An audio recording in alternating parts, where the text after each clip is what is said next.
Hello, people. Welcome to the Collapse Experiment, where I discuss the collapse.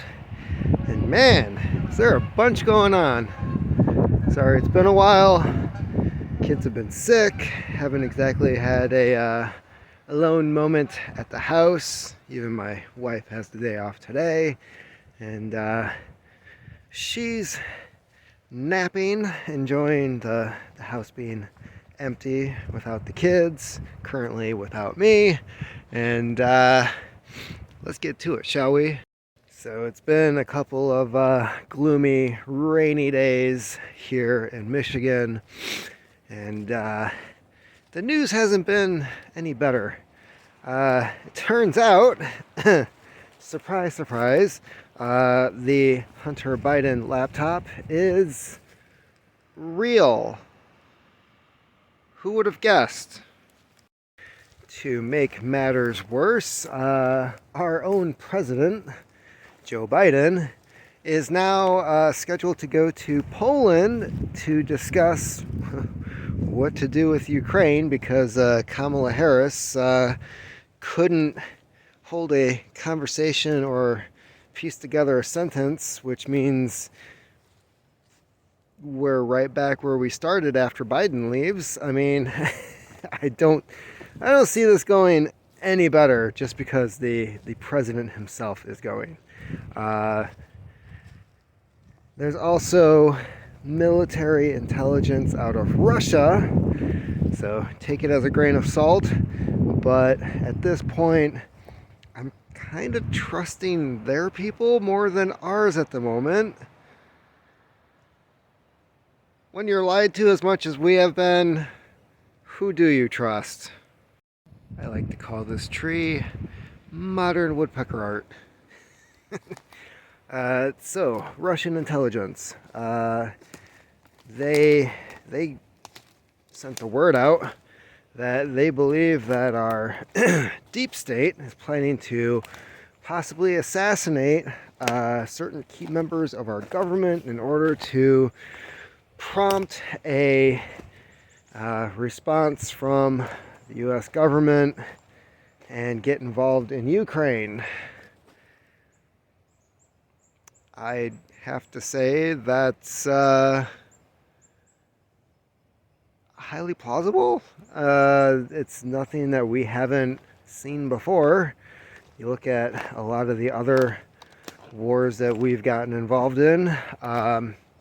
We antagonized Japan, knew about the attack ahead of time, never notified the naval fleet at Pearl Harbor, the Gulf of Tonkin, weapons of mass destruction, shall I go on? When I heard that news, the first thing that came to my mind was a conversation between Obama and Biden when he was about to take the nomination for the Democratic candidate in 2019. And Obama turned to him and said, "You know, Joe, you don't have to do this." And Biden just kind of shrugged him off and went ahead and here we are.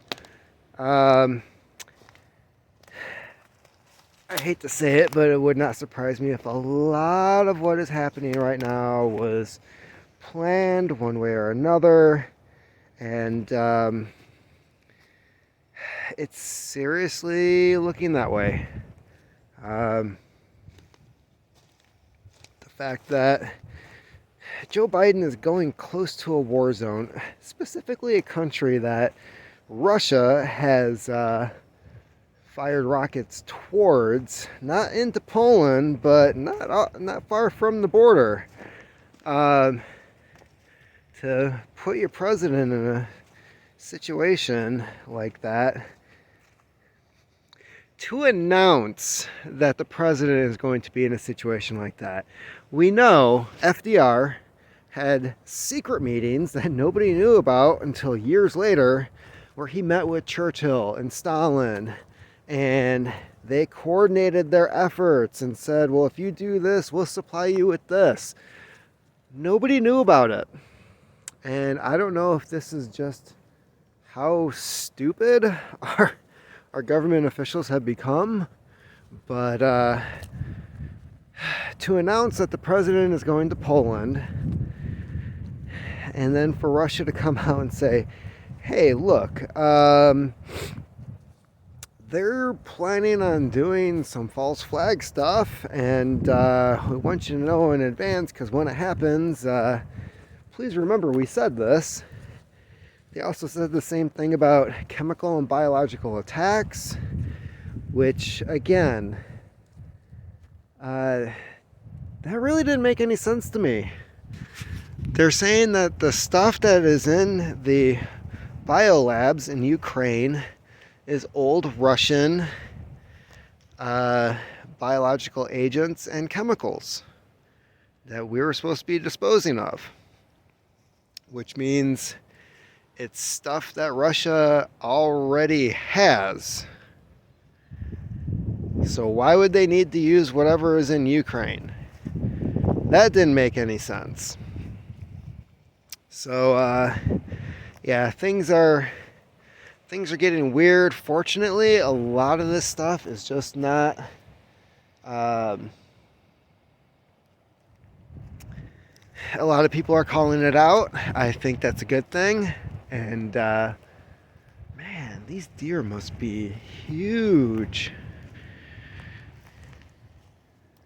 I don't know if you can see how that's like 9 feet up there.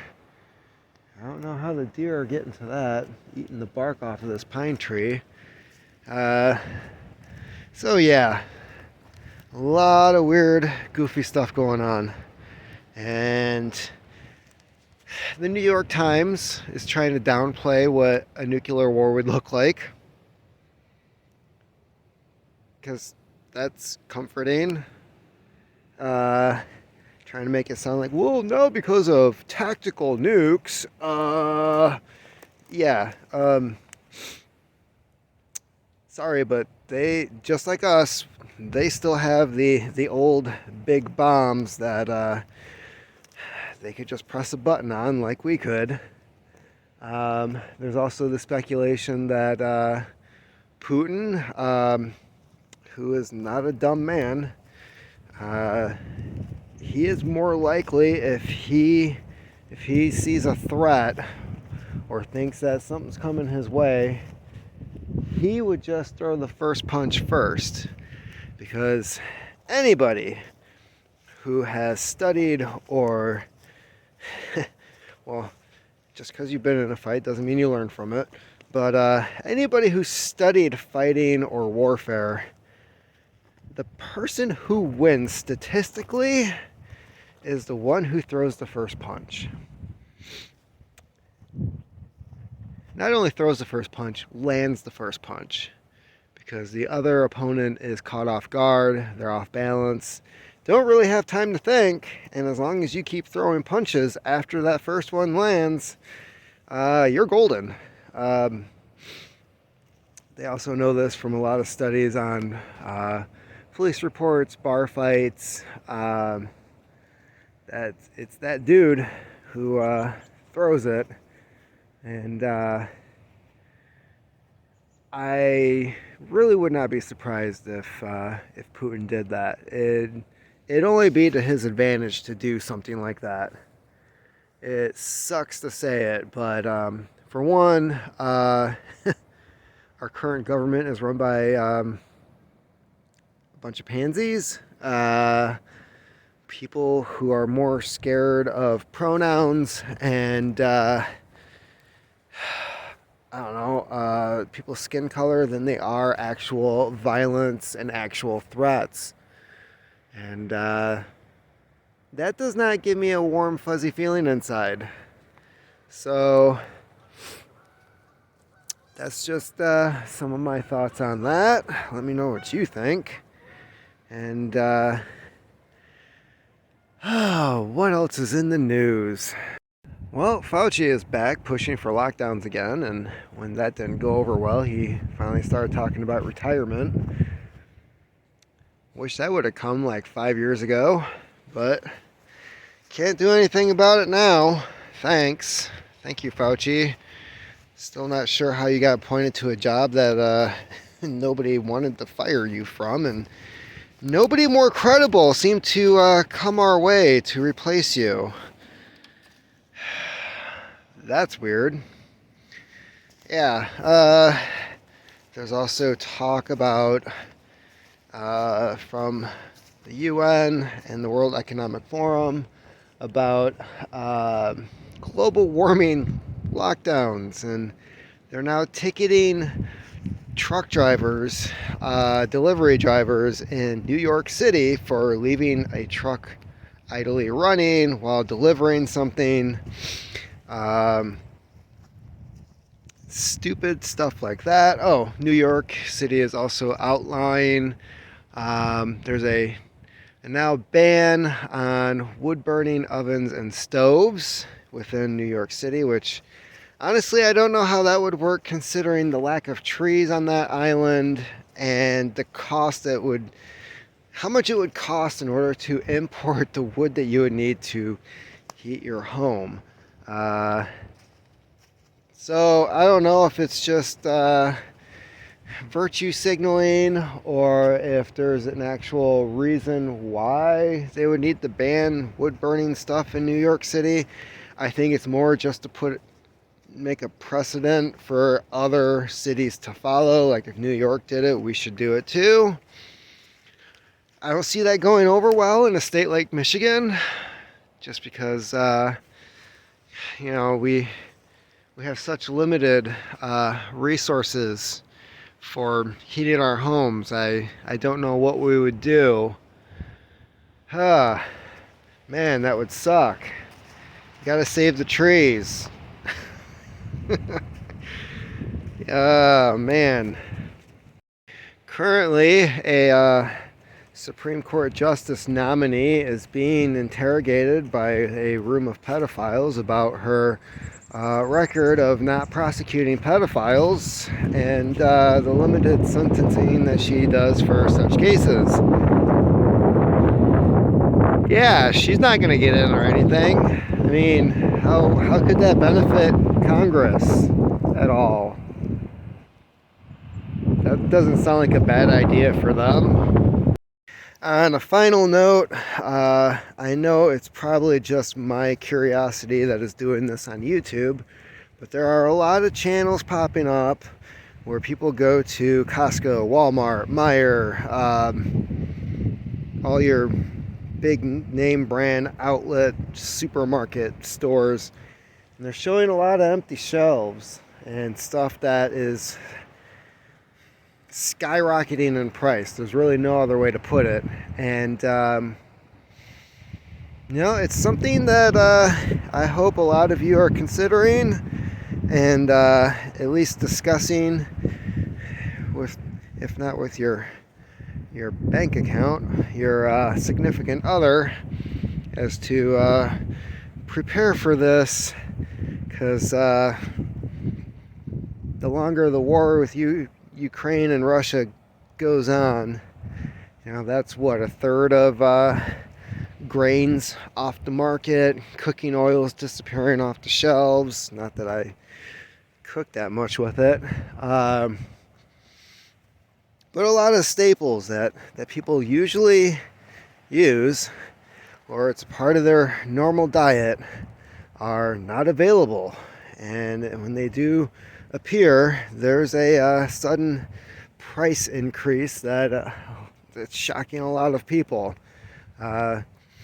Specifically when it comes to products like meat, where the cost of feed is going up, so therefore the farmers and the market are demanding more in compensation for the cost, and I'm just not surprised.